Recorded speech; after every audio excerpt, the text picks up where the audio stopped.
Good evening to you, viewers. Welcome to this edition of the 8 p.m. bilingual newscast on Equinox Television. In our top stories, 3 persons are feared death in an accident that occurred in Dokoti here in Douala. It resulted as a heavy-duty truck had its brake failed. Where bike riders were parked, crushing 4 of them. 3 unfortunately died, according to a witness. 1 sustained injuries, and 2 taxis that were rammed were severely damaged. We also talk about echoes of the National Day that are still being heard in Goti subdivision. The authorities as well as the population came out to march, especially those of the CPGM party, and it was coming at a time when persons abducted by armed groups are still missing. We also talk about the reaction of a political actor, Shune Shaka, who says political transition is expected in Cameroon. It will start a transition as well as the living together in Cameroon are threatened by the crisis Cameroonians are facing, and the government needs to sit up in order to put things right. Au menu de ce journal de 20h, Madame, Monsieur, bonsoir. Sur Equinox Télévision, nous parlerons de cet événement malheureux survenu dans la ville de Douala. Le célèbre carrefour Dokoti a encore une fois fait parler de lui, et pas en bien. Un camion ayant perdu l'usage de ses freins a déboulé sur le macadam, entraînant dans sa course folle un taxi et un mototaxi. Le résultat justement de cette course folle et bien sûr les dégâts causés par cet événement survenu dans la matinée d'aujourd'hui, ce sera au menu du 20h de ce soir. Et puis autre titre dans ce 20h, célébration du 20 mai, 2 ans après la diète observée au cours de la fête de l'unité pour cause de la pandémie de coronavirus. Les Camerounais ont pu renouer avec le traditionnel défilé de la fête de l'unité du nord au sud, de l'est à l'ouest. Le 20h d'Equinox vous emmènera aux 4 coins du Cameroun pour prendre la température de cette célébration du cinquantenaire de l'unité nationale. Et puis, nous parlerons d'une note un peu plus heureuse dans ce journal. Une jeune dame âgée de 34 ans, déplacée interne de la crise anglophone vivant dans la localité de Bafoussam, a mis au monde des quadruplés, 4 enfants. Cette jeune dame qui a reçu le soutien d'une formation hospitalière pour mettre au monde ces 4 enfants, une naissance dont la joie vient contraster avec justement de nombreuses questions qui se posent dans un contexte social et économique tendu. Comment cette femme pourra-t-elle élever ces 4 enfants? Plus de détails, ce sera au cours de ce 20h.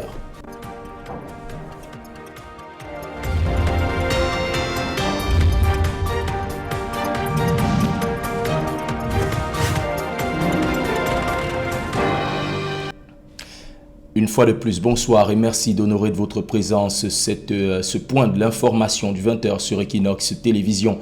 Nous vous parlions de cet événement survenu dans la matinée de ce dimanche 22 mai 2022. Ça aura été une fin de week-end macabre du côté du carrefour Dokoti, le célèbre carrefour justement célèbre pour les embouteillages monstrueux qui se déroulent de ce côté-là, a vu un événement sanglant se dérouler. Le camion que vous voyez en image ayant perdu ses freins a déboulé sur plusieurs mètres sur le macadam, entraînant dans sa course folle un taxi et un mototaxi. Le bilan de cette course folle est d'au moins 2 morts selon des sources non officielles pour l'instant. Les événements qui se sont déroulés aujourd'hui entre 9h et 10h au carrefour Dokoti a sidéré les populations et les riverains de cette partie de la ville.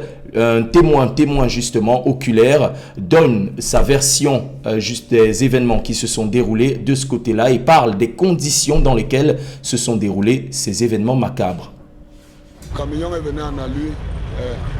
Quand nous on a constaté que le camion a perdu le contrôle, le frein.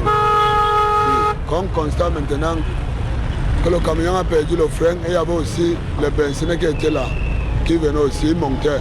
Le camion descendait. Puis, dans le cadre de la célébration du cinquantenaire de l'unité nationale, c'est dans la localité de Tinto, les séparatistes Les séparatistes anglophones ont imposé le boycott des festivités aux populations de la localité justement de Tinto dans le Magno.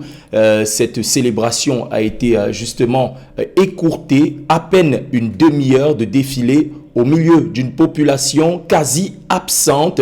Retour sur cet événement malheureux, entre guillemets, sur fond de célébration de l'unité nationale. C'est avec Jean-Paul Chouniat. Tinto, petite localité de la Magno, dans la région anglophone en crise du sud-ouest. La place des fêtes s'est parée de ses plus belles couleurs pour célébrer le cinquantenaire de l'État unitaire. Mais en ce 20 mai 2022, le sous-préfet de Tinto communiait avec quelques autorités administratives et militaires en poste dans le coin, présenté comme un fief des séparatistes anglophones.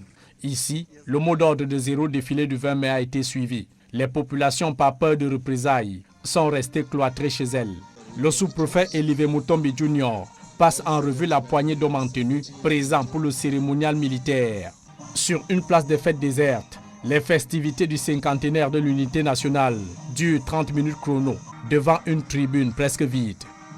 Si dans d'autres localités du sud-ouest et du nord-ouest, le défilé du 20 mai 2022 s'est déroulé avec plus ou moins de faste et solennité. À Tinto dans la Magno, les séparatistes ont imposé aux populations civiles le boycott du cinquantenaire de l'État unitaire. Et puis, toujours dans le registre de la célébration de ce 20 mai, fête de l'unité nationale, la vie chère et bien sûr le quotidien terrible des Camerounais ont été au cœur des préoccupations des populations dans les localités de Tombel et d'Eyoum Ojok. C'est dans le sud-ouest Cameroun à la faveur de la célébration du cinquantenaire de l'unité nationale. Le compte-rendu de Xavier Foka, Zaibo, Jacques Inomolong et Dallas Chana. La question liée à la vie de plus en plus chère, n'étant plus un secret pour personne au Cameroun, a été évoquée dans la ville de Tombel, au sud-ouest Cameroun, lors de la célébration du cinquantenaire de l'État unitaire. Il y a unité, mais les gens ne sont pas contents comme il fallait. Et après 50 ans, on ne devait plus parler de la vie chère parce que tous les gens, tout le monde travaille pour augmenter la façon de vivre. Cette préoccupation n'a pourtant pas empêché les populations de converger vers la place des fêtes pour prendre part à la parade liée à l'événement. S'ancrant dans le thème de cette année, le sous-préfet de Tombel, Léonard Niam, indique que la parfaite harmonie armée-nation existe depuis quelque temps et est le secret du retour progressif de la paix dans cette localité. Beaucoup de choses ont changé parce que depuis 2018, les forces de défense et de sécurité travaillent main dans la main avec les populations. À Eyoum Ojok, nous sommes dans le département de la Magno, au sud-ouest Cameroun toujours. L'élu local a saisi l'occasion de cette célébration pour appeler chaque maillon à s'impliquer dans le processus de recherche de la paix. Il y a les vigilantés qui sont en train de chercher la paix, il y a les élèves, il y a les jeunes qui sont dans l'agriculture. Donc je devais les motiver pour que, au lieu de suivre ceux qui sont dans les forêts, ils viennent en ville pour continuer du travail.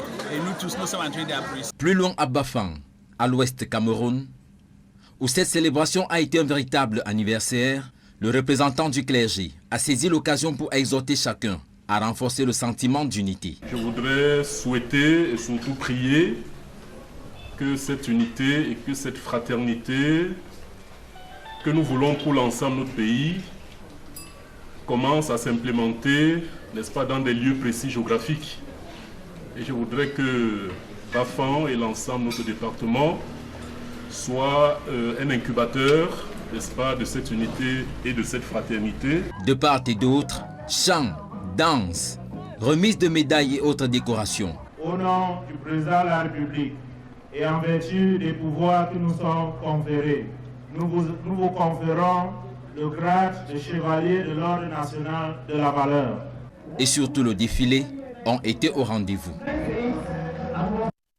Et puis dans la ville de Bafoussam, comme dans la capitale Yaoundé, les intempéries se sont invitées à cette célébration du 20 mai, fête de l'unité nationale. Des pluies qui n'ont pas empêché les populations d'assister nombreuses à la parade qui s'est déroulée du côté de la place des fêtes de Bafoussam. La température du 20 mai au cœur de la capitale régionale de l'Ouest Cameroun, c'est avec le Clair Tsakem. La forte pluie qui s'est abattue dans la cité capitale de la région de l'Ouest n'a pas touché l'enthousiasme des populations qui ont marqué leur adhésion à l'unité nationale. Deux temps forts ont marqué la célébration de l'an 50 de l'unité nationale. Le défilé militaire, ensuite le défilé civil. Ici, l'armée fait montre de rigueur.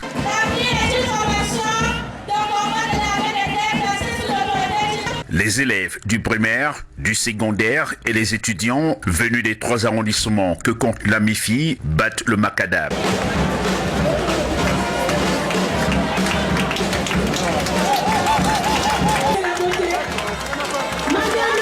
Une symbiose saluée à juste titre par le gouverneur de la région de l'Ouest. Nous avons eu une fête ici à Bafoussam, un jour mémorable avec plein d'activités, d'enthousiasme.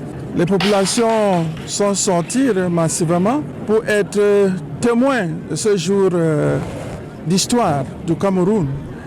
Et les activités étaient diverses et c'est une fête fantastique que nous avons enregistrée ici à Bafoussam. Avant cette parade, quelques récipiendaires ont reçu les médailles. Ce sont des encouragements faits au commandement afin que je puisse me transcender et apporter de bons résultats et de meilleurs résultats à la population de l'Ouest et particulièrement de la ville. La fête du 20 mai a repris de plus belle après 2 ans d'interruption due à la pandémie à coronavirus. Nous restons dans la région de l'Ouest et mettons le cap sur la localité de Bassamba, c'est dans le département du Ndé. Là-bas, la place du défilé s'est également parée de ses plus beaux atours et de ses couleurs pour accueillir les différents passants pour le défilé militaire et civil qui ont battu le pavé. La température du côté de Bassamba, c'est avec Jérôme Narcisse Sobzé. 20 mai 1972, 20 mai 2022, le cinquantenaire de l'État unitaire du Cameroun a été célébré dans l'arrondissement de Bassamba, l'ADN des unités administratives du département du Ndé à l'Ouest Cameroun. Fait populaire, la paix des fêtes de Bassamba a connu le 20 mai dernier une tonalité particulière. Une cérémonie présidée par le numéro 1 du dit arrondissement, Simon Abali Akimé. Une place des fêtes pareille aux couleurs nationales, transformée en un carrefour du vivre ensemble. Ici, les Camerounais de cette partie du pays ont répondu en masse à l'appel de l'unité. Tout d'abord, la remise des médailles aux récipiendaires, puis le défilé proprement dit est lancé. C'est un plat de résistance. Les forces de défense et de sécurité donnent le ton avec leur artillerie. Ensuite, le défilé civil.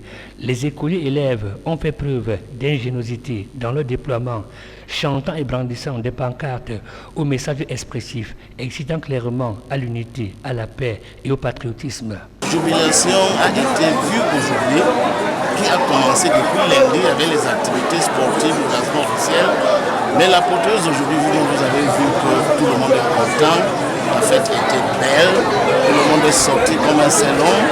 Et nous pensons que nous avons contribué à notre niveau pour la construction de l'édifice de notre pays, le beau pays, le Cameroun. L'autre temps fort de cette cérémonie était consacré aux prestations artistiques à la paix des fêtes de Bassamba, des instances saluées par une foule de curieux.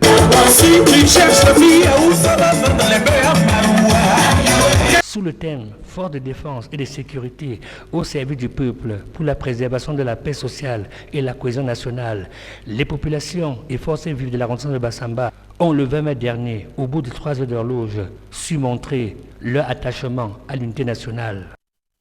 Puis dans la localité de Dargala, dans le Diamaré, région de l'extrême nord Cameroun, malgré le climat d'insécurité qui règne dans cette partie du pays du fait des incursions incessantes de la secte islamiste Boko Haram, les populations ont tenu à célébrer le cinquantenaire de l'unité nationale, non sans mentionner les problèmes d'insécurité, justement avec les enlèvements qui se multiplient et les attaques des islamistes de la secte Boko Haram. Le compte-rendu de cette célébration, c'est avec Dallas Chana, Amadou Daïrou et Martin Abanda. 2 ans après, la célébration de l'unité nationale du Cameroun reprend droit du cité sur toute l'étendue du terroir, à travers la grande parade qui a toujours fait la particularité de ce moment historique. La raison de ce temps mort est de notoriété publique. Pour ce grand moment, Les populations de l'arrondissement de Dargala, dans le département du Diamaré, à l'extrême nord du pays, sont sorties massivement communier autour de cette unité, malgré le climat d'insécurité qui prévaut dans cette zone. Vous l'avez remarqué avec nous, depuis 2 ans, la population a été sévrée de cette manifestation à cause de la pandémie du Covid-19. Et nous tenons aussi à présenter notre gratitude vis-à-vis de la très haute hiérarchie d'avoir maintenu cette année cette célébration malgré les menaces qui continuent de cette pandémie. Mais la population a répondu massivement ici à Dargala ce matin pour nous prouver que c'est une fête, c'est une célébration qui les a manqué. Le défilé proprement dit a vu se succéder les forces de maintien de l'ordre, les éco-gardes, les syndicalistes, les écoles et les formations politiques. Mais avant, dès son arrivée, le préfet a honoré la levée des couleurs, effectué la revue des troupes avant de prendre place à la tribune pour vivre cette 50e édition de la fête nationale. Pendant cette cérémonie, les citoyens distingués par leur travail ont reçu des médailles.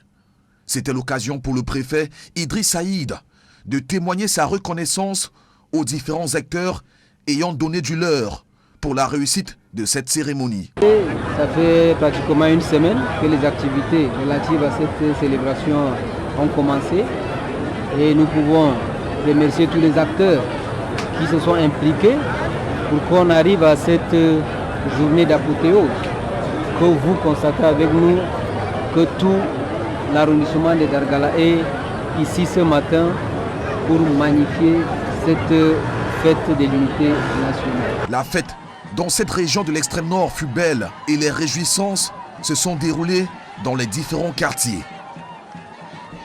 Et puis, nous vous l'annoncions en titre, une jeune femme issue déplacée interne de la crise anglophone installée dans la ville de Bafoussam a mis au monde 4 enfants dans un contexte économique et social précaire qu'elle vit. La jeune Nanga, âgée de 34 ans, se demande comment elle pourra élever toute seule ses 4 enfants. Le reportage de Vivien Tonfac. Nanga Angela est la femme à qui la nature vient d'offrir sa générosité. À l'âge de 34 ans, cette déplacée interne de la crise anglophone qui s'est établie dans la ville de Bafoussam vient de mettre au monde des quadruplés à l'hôpital régional. Donc on a sorti Nord-Ouest parce qu'il y a le guerre là-bas. Donc on a fait pour chercher le bon place à Bafoussam. On a venu ici avec les enfants pour qu'ils fréquentent. Quand j'ai tombé enceinte, j'ai resté à la maison 5 mois parce que je n'avais pas l'argent pour partir, commencer le antinété. Donc un jour je reste à la maison, le sang a sorti sur moi. J'ai parti en bingo. On a fait l'échographie. On a dit que j'ai 3 enfants dans mon ventre. J'étais surpris jusqu'à j'ai passé la nuit là-bas. J'ai venu à la maison. À 6 mois encore, j'ai parti. On a dit que c'est 4. On a parti en bingo. Il a dit que les enfants sont encore petits. Il référait moi ici. Il avait référé à l'autre hôpital là-bas. On a dit que non, il n'y a pas le gynécologue là-bas. Donc on a venu ici. Si 2 des 4 sont arisés par voie normale, les médecins ont dû procéder à une césarienne pour permettre aux 2 autres d'être accueillis. On a dit qu'il faut que je reste seulement au SAR. J'ai resté là-bas. On a forcé jusqu'à... Le docteur a assisté moi, donc j'ai accouché 2. Et le 3e, je n'ai pas le force encore, elle a fait le césarien. Ça a sorti 4 enfants. Des sources médicales, les 4 nourrissons ainsi que leur maman se trouvent dans un état de santé moins inquiétant. Elle est venue dans un contexte d'urgence, elle était suivie dans une structure sanitaire de la place. Et lorsque nous avons reçu, tout de suite nous avons, ayant identifié cette grossesse comme une grossesse multiple, nous avons pris les mesures qui s'imposaient, à savoir, nous avons déroulé le plan d'urgence. Cela n'a pas été facile parce qu'il y avait un certain nombre de petites complications. Avec cette femme, nous avions également un placenta prévia. Donc ça n'a pas été facile. C'est une vraie miraculée en quelque sorte. Ce jour, elle va très bien. La direction de l'hôpital a pris toutes les mesures qu'il faut. On est en train de prendre soin d'eux comme vous voyez là. Et pour l'instant, ils sont dans un état stable. Donc on attend l'évolution du traitement qu'on a lancé et on espère que tout va bien se passer de ce côté-là. Mais cette gaieté disparaît aussitôt du visage de cette jeune maman dès lors qu'il a évoqué les conditions de vie quotidienne de sa petite famille. Cette chambrette, elle la partage avec 4 membres de la famille. Quand ici, on vit 5, 10, 14 à la maison, mais chez nous maintenant, on est 5 femmes, 2 garçons. Je suis sa sœur, nous venons de Bamenda, même village. Bon, voilà, on est chez elle, à Baobab Baleng. Voilà là où elle vit, dans une chambre là, comme vous avez vu. Donc, elle est là à l'hôpital avec les 4 enfants. Voilà là, elle va rentrer, habiter avec les autres, plus elle. L'auteur de sa grossesse n'a plus fait signe de vie jusqu'ici. Elle avait aussi rencontré l'homme comme ça. Jusqu'à présent, on n'a pas encore vu l'homme. Son cri de cœur à l'endroit des âmes généreuses pouvant voler à son secours. Je prie pour la population qu'ils m'aident n'importe ce qu'il y a pour supporter moi avec les enfants parce que c'est pas facile. Comme une onde de choc, au moment de la production de cet élément, nous apprenions qu'un des 4 nourrissons vient de quitter la terre des hommes. Situation regrettable, Nanga Angela, qui est l'un des visages de cette crise anglophone qui dure depuis bientôt 6 ans au Cameroun. C'est cet élément de Leclerc Takem qui met un terme à cette première partie du journal bilingue du 20h en langue française. La seconde partie, c'est en langue anglaise avec vous, Innocent Azé. Good evening. Good evening once more to you, Sedinzin. Good evening once again to you as well, viewers. Thanks for staying with us. So begin straight with this. Here in Douala, to be a financial center where congestion, or known for its congestion, and tight traffic jam resulted when a heavy-duty truck that's a big figure ran into the population, especially commercial motorbike riders who were stationed around the place. They killed at least 2 of them, according to an army rescue official present, though a witness talks of 3 deaths. Police elements were also there to enhance traffic flow that was perturbed as a result of that accident that left 2 taxis destroyed. As you can see in the images, and the occupants of the taxi survived the incident. That's the first taxi that was around, and the second also, all the occupants survived that accident, except for the bike riders who were close to death. 1 sustained injury and is receiving treatment in the hospital, while the corpses of the 2, according to an army rescue unit official, have been transferred to a mortuary here in Douala. Take a listen to a witness of that accident this morning. The truck suffered a brake failure and the driver lost control of it. He was coming towards bike riders parked here. You can't meet up Okada people the way they don't stand out where they load. It killed 3 of them on the spot. The 4th person only sustained injuries. You take the other 3rd one. To be now 3 people the way they die to plus for the moment. A taxi with 5 persons on board was rammed, but no occupants died. A second taxi had on board 3 persons, but no one died. The taxi was severely damaged.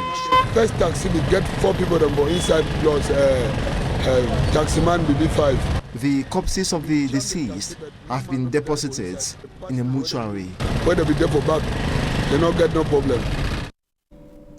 Away from that, we talk echoes of the National Day celebrated across national territory on Friday. It was celebrated in the context of the Anglophone crisis in the 2 English-speaking regions of the country, marked by a lockdown imposed by separatist fighters. Meantime, in Guti, in the southwest region of the country, it was celebrated at the time when some persons who were abducted by armed men are still missing. Their whereabouts remains unknown. Derek Jotto, 572. Ngoti subdivision celebrate the National Day in a more challenging context. Somewhere in these forests, alleged separatist fighters are keeping some people of this subdivision against their wish. Reports say they were forcefully taken away days ago, and those left behind have braved the threat to join the rest of Cameroon to celebrate the 50th anniversary of the nation's National Day. To Etengeneng Kelvin Obend, the divisional officer from Ngouti subdivision, the atmosphere this May 20 has shown positive signs of the rebirth of Ngouti. Our impressions are very, very good as we witness this day the defense forces coalescing with the civilian population in pomp and pageantry to give the 50th National Day celebration the worthiness that it deserves. All these are veritable signs that Ngouti town in particular is gaining its rightful place as the seat of the subdivision. And as these people goes back to their various homes, the divisional officer from Ngouti subdivision gave them a message.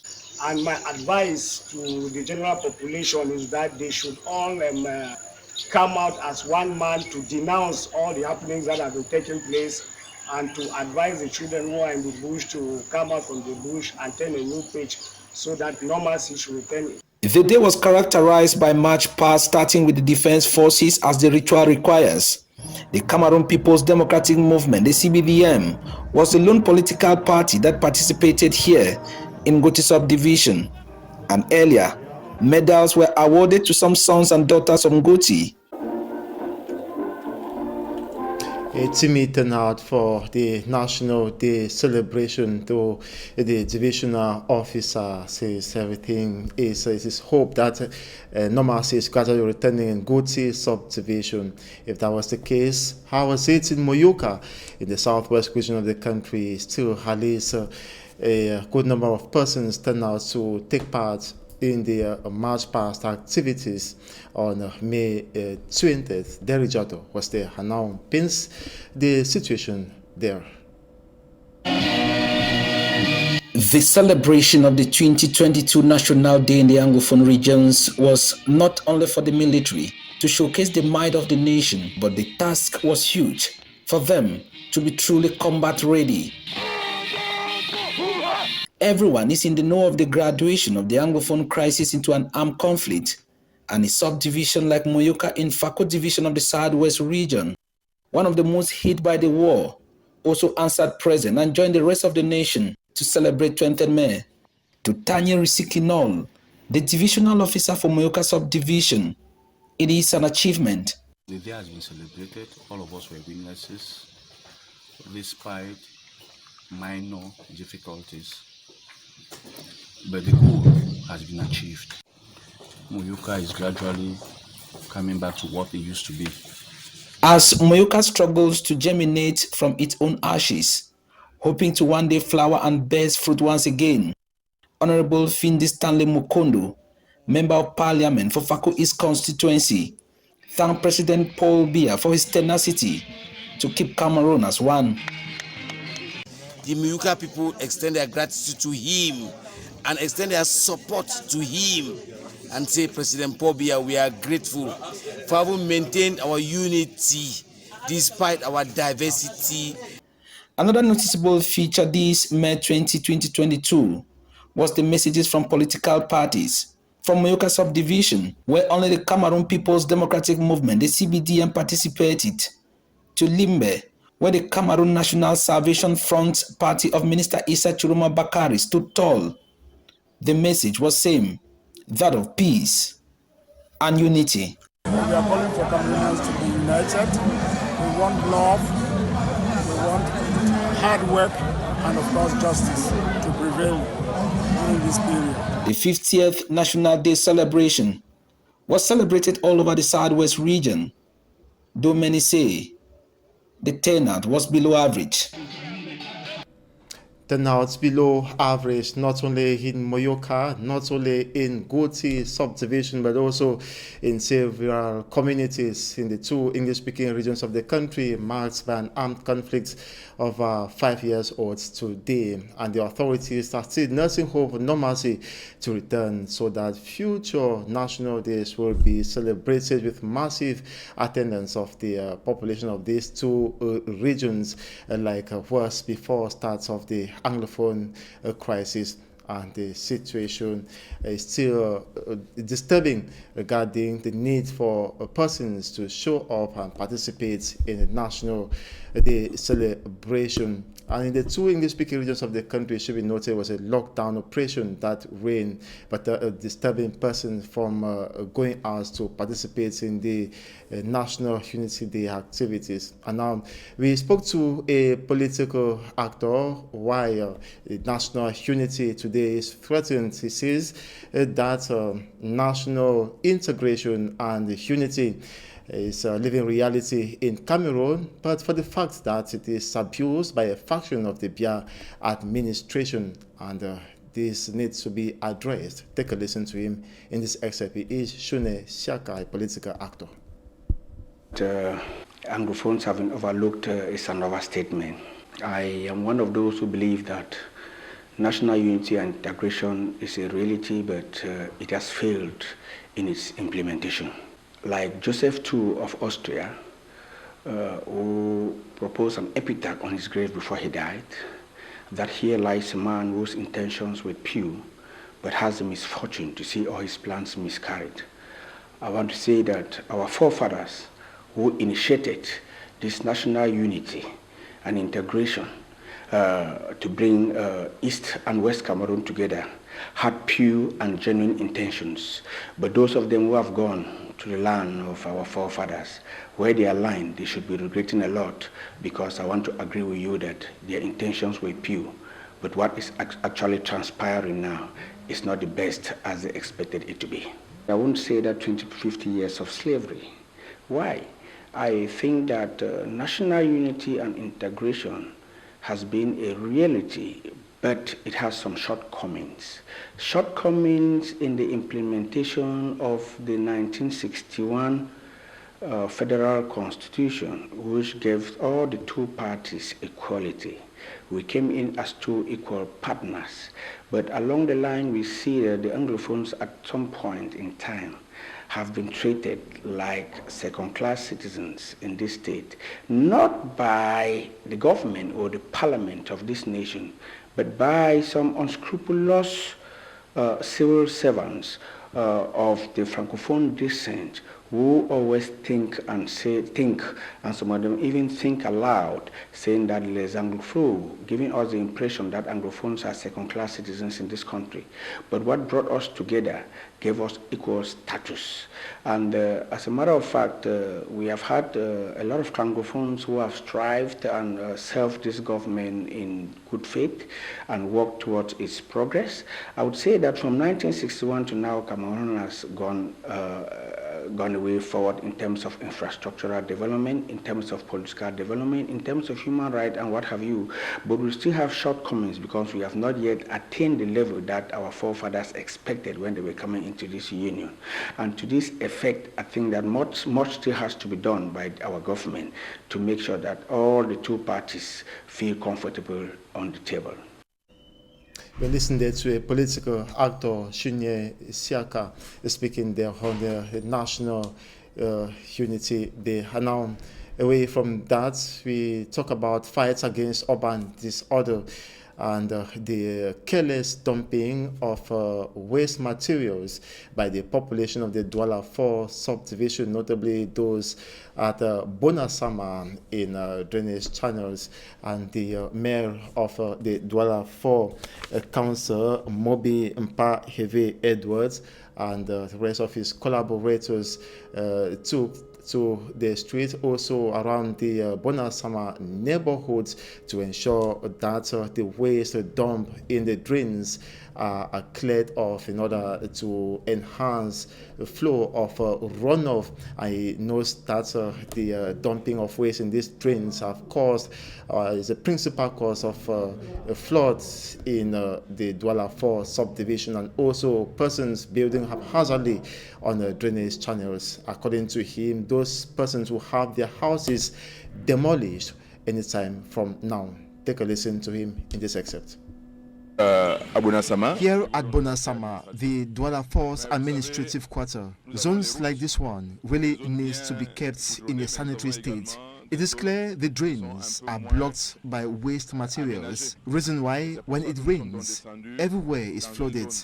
It is but imperative for the Douala 4 Council to clear the drains for runoff to flow flexibly. The flooding is also caused by inhabitants who have built their houses on drainage channels. We must assure you, those who have constructed on drains, we will demolish their homes because it is not normal to block flow of water, putting at risk surrounding inhabitants. Meantime, in the course of this cleanup exercise, we also sensitize them to be cautious. They are wrongly placed. However, we have decided to hand over hygiene and sanitation equipment to the youth to engage in keeping their neighborhoods clean. The youth associations first need to identify themselves at the council, notably at the sanitation department, where they will be imparted hygiene skills and given the needed equipment to keep their surrounding clean. Prendre soin de leur environnement. That ends this 8 p.m. bilingual newscast on Equinox Television. Thanks so much for watching. We wish you a splendid evening. Hoping to join you tomorrow at 7 a.m. for another bilingual edition. A fresh one, of course, for the week. Bonsoir à vous aussi. Have a good evening, Innocent Azé. Mesdames et messieurs, c'est la fin de ce 20h bilingue sur Equinox Télévision. Merci d'avoir été des nôtres. Bonne suite des programmes sur votre chaîne préférée et surtout, rendez-vous à demain.